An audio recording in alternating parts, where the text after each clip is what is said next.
Yeah, we can start with. So, in the previous class, we introduced the 2D element, that is constant strain triangle, and we discussed with plane stress, plane strain concept. So, all 2D elements, whether it's a triangle, quadrilateral, square, rectangle, all these 2D elements can have plane stress condition, plane strain condition, axisymmetric condition.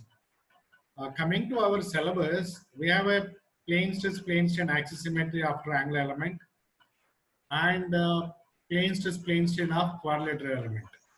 So we introduced the three noded triangle element, which we called constant strain triangle. I just go through the review of the same because we started formulation of the stiffness matrix. So in addition to that, we should see the loading, whether it is going to be a concentrated load in the plane of geometry, or you might have a traction loads. Traction loads acts over a surface. So when you consider in 2D elements over a surface is nothing but if thickness is taken out, the surface area becomes thickness into the length of the side of the member. Similarly, you have a body forces which acts the force per unit volume. So here only area exists, thickness will be normal to the geometry, so thickness is constant. So therefore the body force is per unit area instead of per unit volume, because T we can taken out. So these forces, when they act on a structure, how do we formulate stiffness into displacement equal to the kind of forces? So force summation may be due to concentrated forces, due to body forces, due to traction forces, or thermal loads. So we'll look into those. So what we can learn from this topic, we have understood some of the basics of two-dimensional problems and the concept of constant strain triangle. And further, we'll see the traction force, then body force, the stiffness matrix, and some of the problems we can solve. And we can also introduce isoparametric formulation. What is isoparametric? In general, we have subparametric, superparametric, then you have isoparametric. So we'll see those, the what is those parametric representations. When you look here, the extension of the formulation. So this is some kind of a revision for you.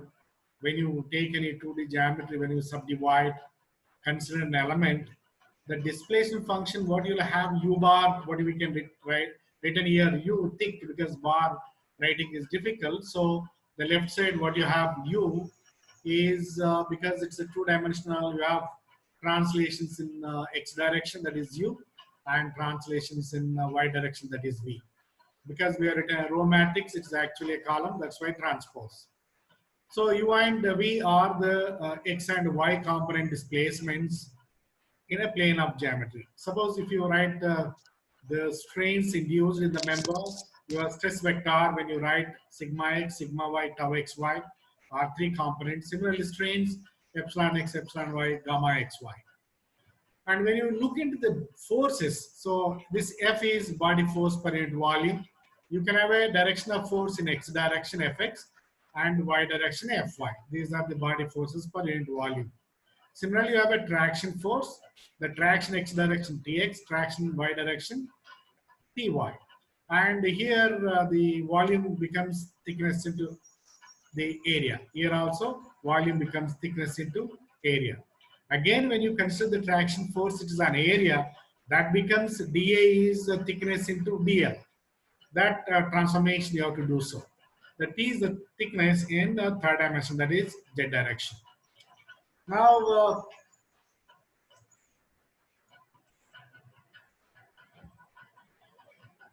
you can see here geometry on the right side with concentrated force at a particular ith point. You have a Px, Py is the concentrated force acting at ith point or ith node. This is going to be a domain, that is the area. You have a traction load of varying or uniform is acting on the geometry. So this is a domain continuity. A loop is given L. Anywhere if you see the geometry, you have X and Y. These your global coordinates. And you have the same xy, if you discretize, then x1, y1, x2, y2, x3, y3, those are all nodal coordinates. Then you have a displacement function vector in x direction u, y direction v. All geometry, global coordinates are x and y. And somewhere you can give some constraints like u equal to 0, v equal to 0, like you can specify anywhere. Then fx, fy are the body forces. Anywhere in the geometry it can act. When typically such a load is acting on the body, then you have a strains induced in the member, epsilon x dou u by dou x, epsilon y dou u by dou y, gamma xy dou u by dou y plus dou v by dou x. This is v, dou v by dou x. And when you write stress-strain relationship, stress equal to on material matrix D into strain. This material matrix for plane stress we have derived in the previous class. Any domain can be divided into small such 2D elements. When we have seen the constant strain triangle in the previous class, you can see the shape functions, how they are varying. When N1 is 1 at node 1, 0 on the edge 2, 3. N2 is 1 at node 2, 0 at on 1, 3 edge. Similarly, N3 is 1 at node 3, 0 and 1 to edge. When you take 1 there, then you can collapse to on the edge. Then how this shape function is varying, you can see how this shape function is varying from that particular node to other edge and this particular node to other edge. If you superimpose all, then you would find the variation of the shape functions that in turn will give you the displacement variation within the element, strain variation within the element, stress variation within the element, because that is written in terms of shape functions and corresponding nodal values. We have seen that when you have a triangle element, there are 3 shape functions such we mentioned like N1, N2, N3. So if you add all the shape functions of an element is equal to 1, and you know N1 is 1 at node 1, 0 at 2, 3, N2 is 1 at node 2, 0 at 1, 2, N3 is 1 at node 3, 0 at 1, 2. And if you want to simplify, because this is a 2-dimensional, in a 2-dimensional format, we can use the natural coordinates like xi and eta. So xi in x direction, eta in y direction. When these 3 shape functions, now we can write as in the form of xi, n1 is xi, n2 is eta. When you substitute in this equation, n3 becomes 1 minus xi minus eta. So we can represent the element in terms of global coordinates xy, local coordinates x1, y1, and natural coordinates xi eta. So tomorrow, any element can be expressed in terms of xi eta. Typically, this element, if you can divide into 3 parts by joining corner nodes to a centroid node, you can have imaginary 4th node here, then 1, 4, 2, 4, 3, 4. Then how this xi is varying across. So xi is 1 at node 1, 0 and 2, 3 edge. It's like it's n1. And similarly, here xi is 1 at node 2 and 0 another. Same way we can write n1, eta is 1 here, 0 other. So this we can express it in terms of xi eta also. And when you write these shape functions, we can write in area coordinates also. So simply in terms of area, n1 is a1 by a, n2 is a2 by a, n3 is a3 by a. Or in other words, xi is a1 by a, or xi1 is a1 by a, and eta is a2 by a. Then here, this n3 is 1 minus a minus eta. Even same way we can write in terms of xi eta. So once we know their shape functions, then you can write, and you have a force, loads, whether it's a constant force, traction, or body force. You can write, if you look for energy approach, total potential energy in the system is nothing but strain energy minus work potential. So epsilon transpose into the sigma TdA, because TdA is dV. So thickness is constant, taken out everywhere. So you have area integral written there. So this is strain energy of area integral epsilon transpose d epsilon is sigma. So R epsilon transpose d sigma d epsilon T into dA is the strain energy minus the force. Here what we called is body force. The body force is acting over a volume. So here volume is split into thickness into area. So thickness is taken out. So now the force into thickness into area into displacement transpose is work done by body force. Here work done by you have a traction force. Here traction is over area. Again on the edge we have a dl and thickness is taken out. So displacement transpose into your load is work done by the traction force. This is constant force. So wherever your force are acting in a given body at number of points, you can have summation of displacement into force is the work done. And here we consider it in a 8 point. The loads are two components px and pxy. So because column matrix given transpose. And same we can write in the total energy. Those then you can find out the summation for all the discretization of elements. You can sum up total, then differentiate this total energy with respect to displacement. Then you would find that stiffness into displacement equal to force. And here, if you want find element stiffness, this energy term we can split now. Here your epsilon is BQ and epsilon transpose is Q transpose B transpose. That's what substituted here. Then you can have area integral over dA is A, because here this triangle element throughout is constant, as you know, so no variation. So A over dA is A. Then you have energy is half of Q transpose, thickness of the area is a volume, B transpose dB Q. So then you have a Q transpose Q. If you take out your stiffness matrix is thickness into area of the element E for element, B transpose dB is your element stiffness. And similarly, if you write the same in a stiffness into displacement form, your global, here these are local displacements. When you sum up, you will get a global displacements. So half of Q transpose K into Q. Q is the global vector, small q is the nodal vector. Same way, you can have the body force. So U transpose F into T dA. F you have a components Fx, Fy.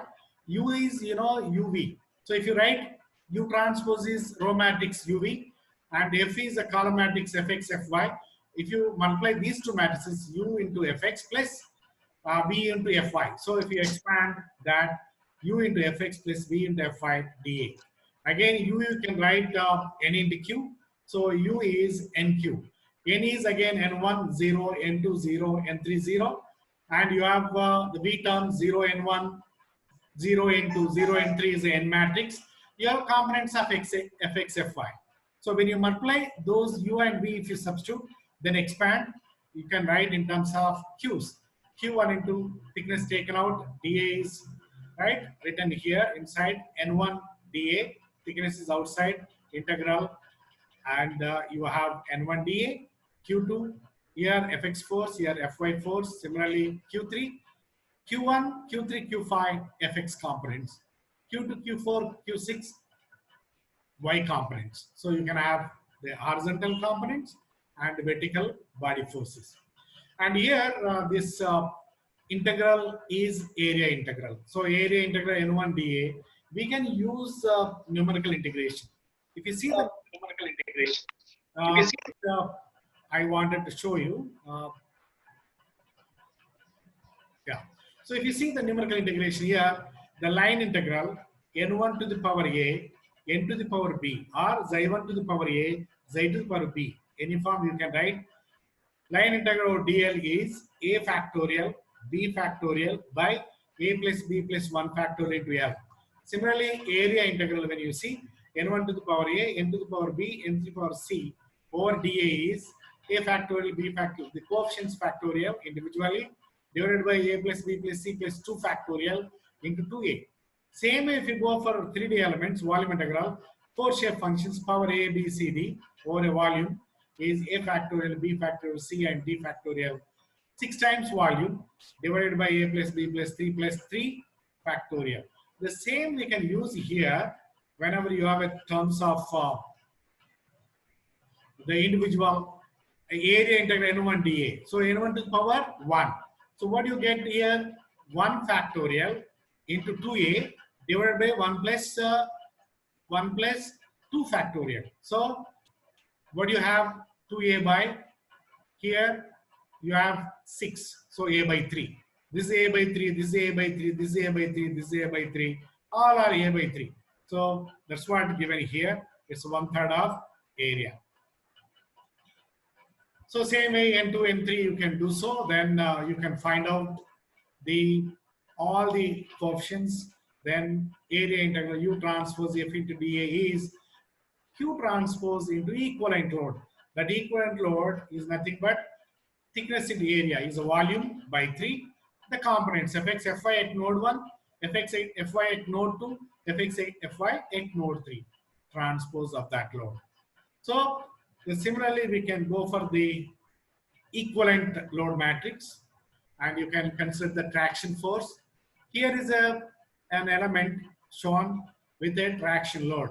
So what you can have when you have a traction load, traction is going to act across the length normal to it. So when it is acting normal to it, and the dA becomes, the thickness is constant, you can take perpendicular to this edge, that surface area you have to take. So perpendicular to that thickness, and the length is a variable. So this is a dl into thickness is the dA for surface area. And that pressure what is acting on this edge can be resolved into two components, one in x direction, other in y direction. So how this variable load is acting even when you resolve into x and y components shown here. So the same we can express here. Then line integral, this is across length, line integral, displacement vector transpose into the traction load across this length into thickness into dl. dl is this length, so L12. This is the variation. Now you can write here ui is uv, right? And t is tx ty. Then when you multiply u into 2x plus b into ty. So when you expand this, u transfer t to dl, u into 2x plus v into ty, thickness into the length. Now u, whatever you have written here, u is n1 q1 plus n2 q2. What is v? n1 q2 plus n2 q4, because v is vertical, u is horizontal. So here displacement horizontal is q1, here is q3. So u is n1 q1 plus n2 q3. Similarly, vertical direction, v is here n1 and q2 is a displacement. And here n2 is a shape function and q4 is a displacement. The same way tx ty you can write tx at node 1, n1 tx1 plus n2 tx2. ty, what is across the length? n1 ty1 plus n2 ty2. So this you can write in above matrix, then expand, then integrate. So once you integrate, you will get the solution. And suppose if you take some problem like a triangle element, coordinates node 1 1.52, node 2 7 3.5, node 3 4 7. And at point P, the coordinates given is 3.85 and 4.8. So when I write this data, you have x1 1.5 and x2 7, x3 is 4. That's what written here. Then y1 2, then y2 3.5, y3 is 7. And given coordinates are xy, so x is 3.85 and y is 4.8. If you use isoparametric representation, that x anywhere is summation of n and x. So here three nodes are there, expanded I equal 1 to 3, ni xi. So n1 x1 plus n2 x2 plus n3 x3. So here coordinates x and y is given. So x and y, whatever you have x and y substituted here, the same thing written here. The x coordinate, y coordinate, then you have corresponding n1 is n2, then n3 is written 1 minus n1, n2, x3. So what happens now? xy, x1, x2, x3 are known, and y, y1, y2, y3 are known. So here unknowns are n1, n2. So two unknowns, two equations you can solve for n1 and n2. So that's what we have done it. So substitution of xy and x1, y1, x2, y2, those coordinates, and you can solve them. Then simplify, n1 is 0.3, n2 is 0.2, therefore n3 is that, then you get 0.5. So if you add n1 into n3, you will become 1. This is a solution for that. Same way, if the same element, if you consider same matrix, find the strain nodal displacement matrix, that capital B.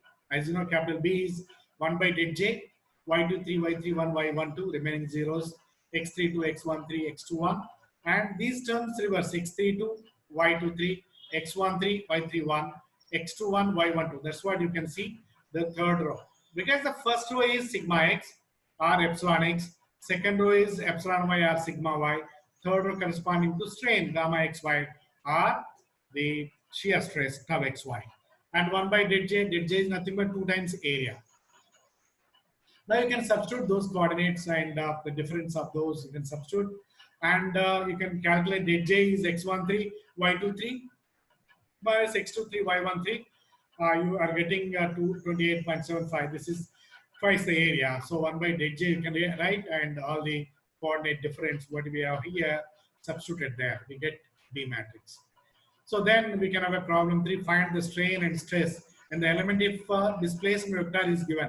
So Q1 is 0 and Q2 is 0.1, Q3 is 0.1, Q4 is 0, Q5 is 0.2, Q6 is 0, Young's modulus is 2 10 to the power 5 megapascal, Poisson's 0.3. So assume that these are mm, so all these mm, so that you can have a consistent units, and you can substitute in B matrix so that epsilon is BQ.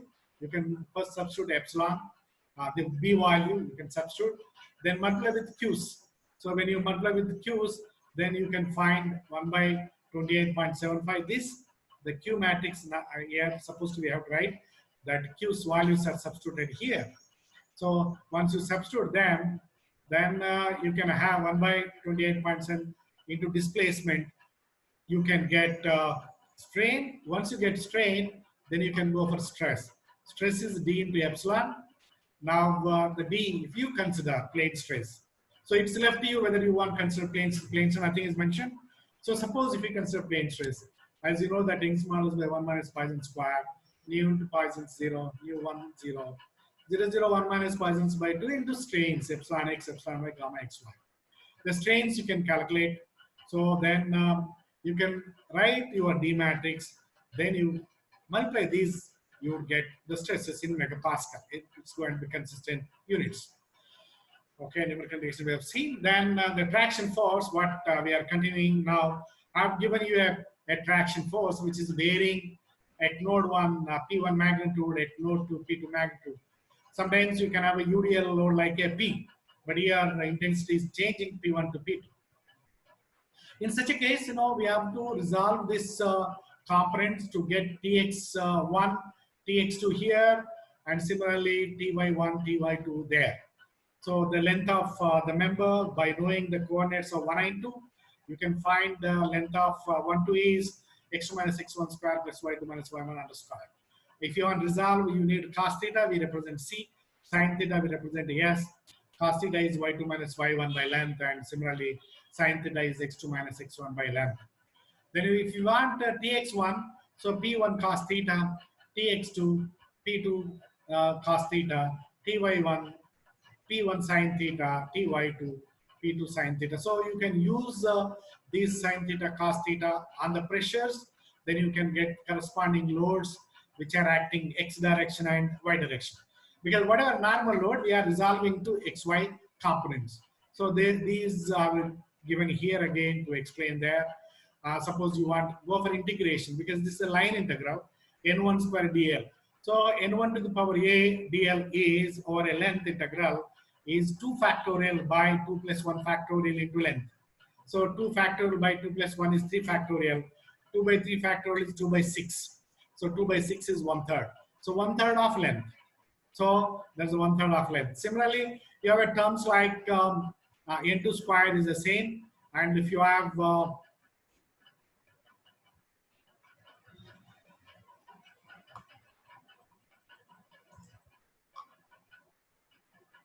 right.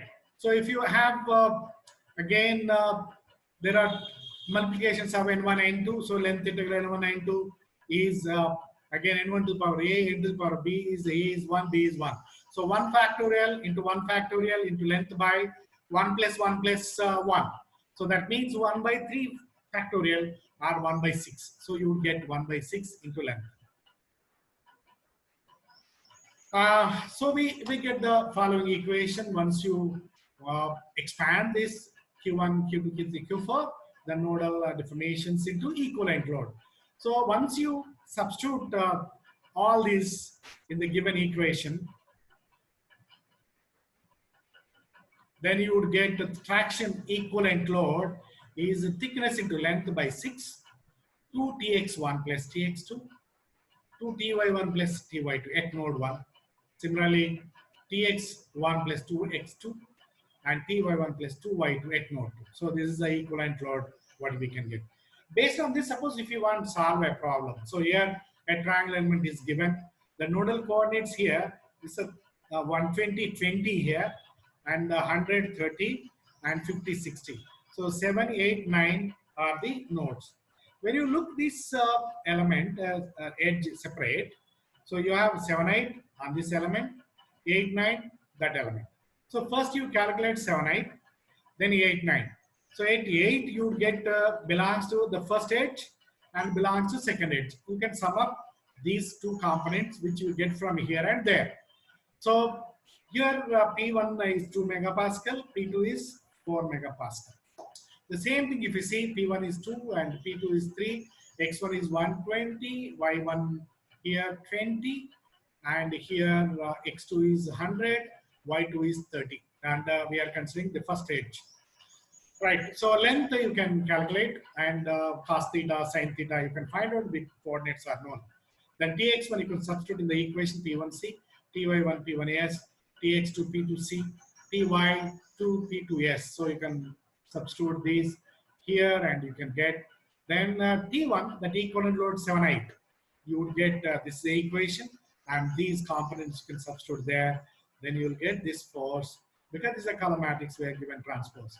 So those forces which we represent F13, F14, F15, F16, X and Y direction. Same way, then you can consider 8, 9 edge. 8, 9 edge, P1 is 3 and P2 is 4. So P1 you can take here and P2 take there. Then X1 is 100 and Y1 is 30, X2 is 50 and Y2 is 60. Then C and S you can calculate Tx1, Ty1, Tx2, Ty2, substitute in the equation. Then you can get the equivalent load of your traction force there. Then you can get all the 4 components. These 4 components, previous 4 components, these 2 and previously these 2, you have to sum up because that belongs to 8. So 8 you have to algebraic sum. Then resultant load vector is this. So this is a way you can solve the problems, whether it's a UDL load, traction force, or anything. Similarly, we can have a CST element subjected to a body force. So your body force is given, Fx is x square Newton per meter cube, and determine the load vector of equivalent. Take element thickness, normal to it is 1 meter. So one you can take. Then body force vector is F tran. You can write U transpose F dV. So U is NQ. So you can write depending on, because it's going to be N1, N2, N3. You can expand. The U is N1 Q1, N2 Q3, N3 Q5. Similarly, N1 Q2, N2 Q4, and N3 Q6. So you can have Q1, Q2, Q3, Q4, Q5, Q6. It will be equivalent load. So then integral here, thickness outside, area integral N transpose dV. You will get it. If you substitute, replace in place of N xi, you can do so. And N2 you can substitute eta. N3 you can substitute 1 minus m minus eta. This is going to be your volume integral. When you write in terms of global x, is nothing but xi x1 plus eta x2 and 1 minus m minus eta x3. So you can substitute x1, x2, x3 values, and correspondingly you can get by substitution of fx is x square. Then you can expand your integral. Then limits 0 to 1, and the second one is 0 to 1 minus xi. Then you can expand this integration, and you know the xi integral power 3, xi integral power 2, or xi integral 1. You can use corresponding integration values previously what we have written and substitute those. After expansion, you get the equivalent volume load. What is isoparametry? So the isoparametry of an element is nothing but there are 2 kinds of displacement functions. One is geometric displacement function. The other one is displacement shape function. If the order of geometric shape function is equal to the order of displacement shape function. Then it is called isoparametric element. Iso means same. So the displacement shape function order, geometric shape function order, both are equal. Then it is called isoparametric. In such a case, when you write displacement UV in terms of zeta or N1, N2, N3, XY in terms of zeta, N1, N2, N3, you can expand equally. So if you see U is written summation N1 Q1, N2 plus N2 Q3 plus N3 Q4. Similarly, V is N1 Q2, N2 Q4, N3 Q6. And if you replace U by N1 equal to xi, N2 equal to eta, N3 is 1 minus eta in this, then you can substitute U Q1 minus Q5, it's wrong, Q1 minus Q5 into xi, plus Q3 minus Q5 into eta, plus Q5 after simplification. Similarly, V is Q2 minus Q6 into xi, plus Q4 minus Q6 into eta, plus Q6. When you write your shape function matrix, U, N1 0, N2 0, N3 0. This N1 is U1, or you can say Q1. And this is for y direction 0. Again, x direction 0.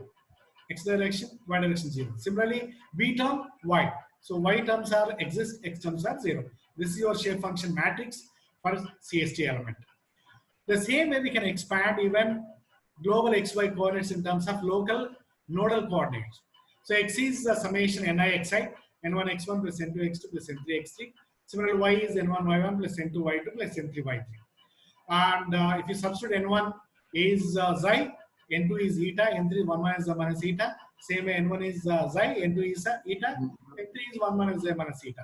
Suppose if you substitute and simplify, x is x1 minus x3 xi plus x2 minus x3 into eta plus x3. Y is y1 minus y3 xi plus y2 minus y3 eta plus y3.